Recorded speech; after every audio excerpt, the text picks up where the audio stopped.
And thanks to you for tuning in. I'm live tonight from Miami. We start with breaking news. President Obama setting the record straight after a controversial speech on Iran from the Israeli Prime Minister Benjamin Netanyahu came to the United States House of Representatives to criticize the president's strategy for stopping Iran from getting nuclear weapons.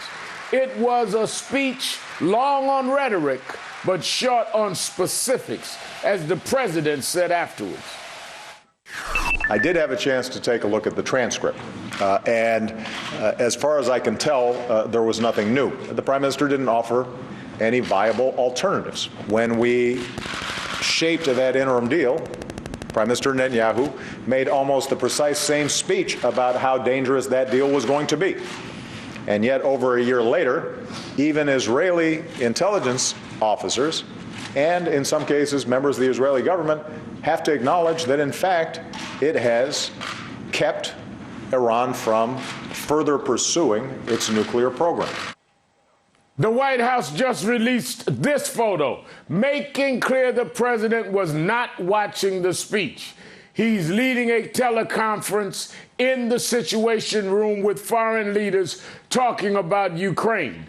Everyone agrees Iran is a threat, and everyone agrees it should not get a nuclear weapon. But the president and prime minister disagree on how to stop it. And today, Netanyahu chose to go on the world stage to criticize the president's potential deal to stop Iran's nukes. That's why this deal is so bad. It doesn't block Iran's path to the bomb. It paves Iran's path to the bomb. Well, this is a bad deal. It's a very bad deal. We're better off without it. And to explain why he thought it was a bad deal, the prime minister appealed to a basic human emotion, fear. Iran could soon be armed with intercontinental ballistic missiles and nuclear bombs. Many, many nuclear bombs. Iran could have the means to deliver that nuclear arsenal to the far-reach corners of the earth, including to every part of the United States. The foremost sponsor of global terrorism could be weeks away from having enough enriched uranium for an entire arsenal of nuclear weapons. We'll face a much more dangerous Iran, a Middle East littered with nuclear bombs, and a countdown to a potential nuclear nightmare. Today, the threats from Iran are real, but so are the consequences of poor judgment. We have to let facts, not fear, guide our decisions. Joining me now are Congressman Brad Sherman, who serves on the House Foreign Affairs Committee and who attended the speech today, and Congressman John Yarmuth, who was one of the 56 Democrats who chose not to go. Thank you both for being here. Sure. Good to be with you. Congressman Sherman, did the Prime Minister offer any real specific alternative to the president's strategy on Iran? Well, I was proud that Nancy Pelosi appointed me to the committee to escort the Prime Minister into the room. The speech did a very good job of laying out why Iran shouldn't have a nuclear weapon. The Prime Minister brought up some facts that and some quotations from the Hezbollah leader, et cetera, that I was unfamiliar with. But as to a specific program to put more pressure on Iran, how to reduce Chinese and Indian purchases of Iranian oil, how to get Germany to stop providing spare parts to Iranian machinery, the speech didn't focus on didn't give us an economic roadmap to use sanctions to put more pressure on Iran. And without more pressure, I don't know whether there's a way to get the Iranians to accept any better deal than is likely to be negotiated this month.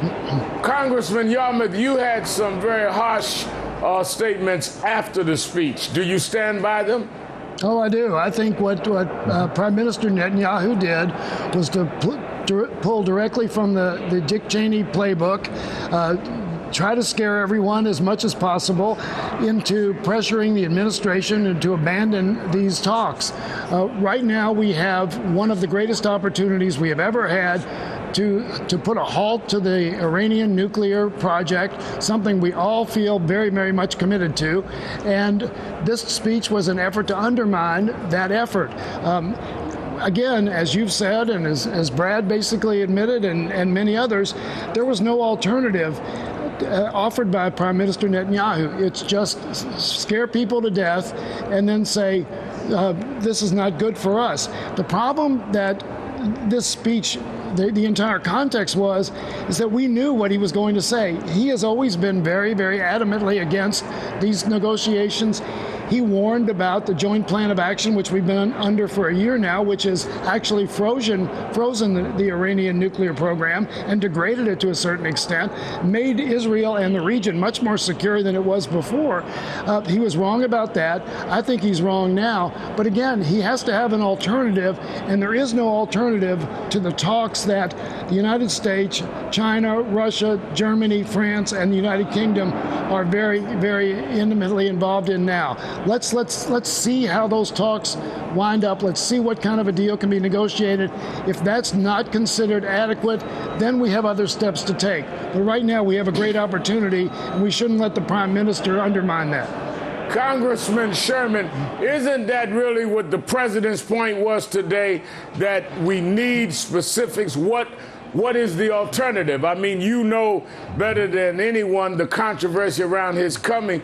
Didn't he owe it to the members of Congress and the world watching some specific alternatives that he was proposing, which brought us to this point of him coming? He did offer a few alternatives, but not really a complete plan. I'd also want to set the record straight.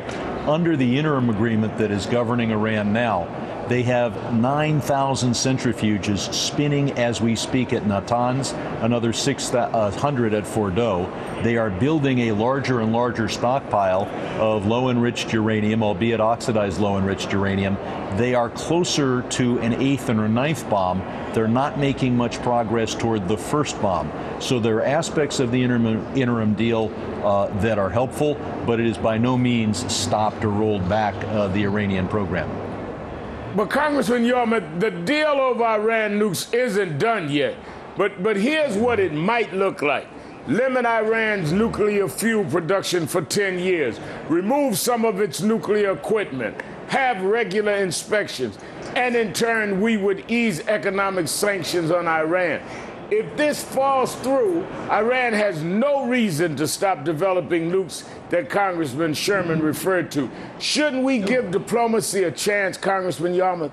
Well, of course. And, you know, one of the unfortunate things was Prime Minister Netanyahu mischaracterized some of the aspects of the deal that we've been briefed about, because he said, for instance, if it's a 10-year deal, then there will be no restrictions on Iran after the 10 years run out. That's not true. All of the inspection regimens that are underway, that are enforced now, would continue basically on an unlimited basis. They're still subject to the Nuclear Non-Proliferation Agreement. So there are significant restrictions that would succeed the 10 years or 15 years or whatever it is. We have an opportunity for the first time to actually bring Iran into the world of civilized nations, to get them to agree to halt their nuclear program in exchange for inclusion into the world economy. That would be a good thing for all of us. I think it would introduce a new era in Iran. And, you know, 70 to 75% of the Iranian people are very Western oriented. They support Western society and culture. We have a real opportunity here. We shouldn't undermine it, again, with empty rhetoric.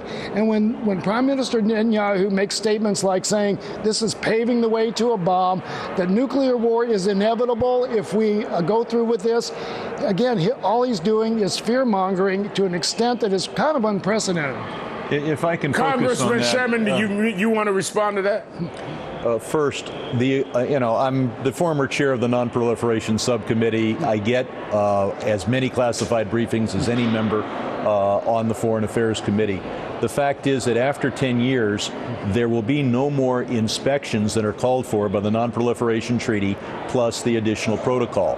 That's a good regimen for looking at declared sites, but there wouldn't be the necessary intrusive inspections to find the undeclared sites. So after 10 years, sneaking around the agreement would be pretty easy for Iran. That being said, there aren't a lot of good alternatives. George W. Bush was president for 8 years. You think this is genuine male pattern baldness. It isn't. It's me knocking my head against every wall in here with George W. Bush beating me again and again and preventing us from passing new sanctions, and he refused to enforce the existing sanctions, not because he was a left-wing liberal. George W. Bush was not that, but he loved oil companies so much.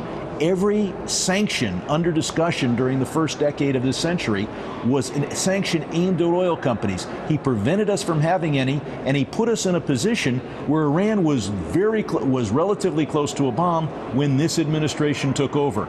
It is very hard to find a good policy when you go to sleep for the first 8 years of this decade. But the difference is, and I think Brad will agree, the difference is we now have 5 other major superpowers, including Russia and China, that are helping us impose those sanctions. If it were just United States sanctions, they wouldn't be nearly as effective as they are if China and Russia are cooperating. We needed to be where we are now much earlier.